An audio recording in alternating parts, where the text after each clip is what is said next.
موندی و از تنهایی اشک روی رخسارت می چکد.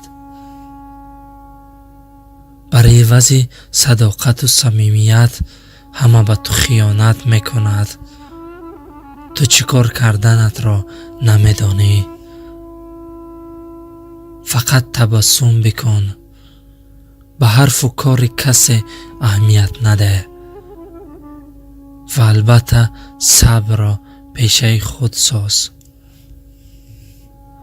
تبسم زیبای تو امیدت را به زندگی دوچند می سازد و حتما دشمنت از بقوتی تو حیرت زده می شود. دنیا ارزش غمگین شدن و حسد بردن را ندارد. دلت را از کینه آزاد بساز. بعد می بینی که تو خوشبخت هستی و قلبت گرم به زندگی می شود.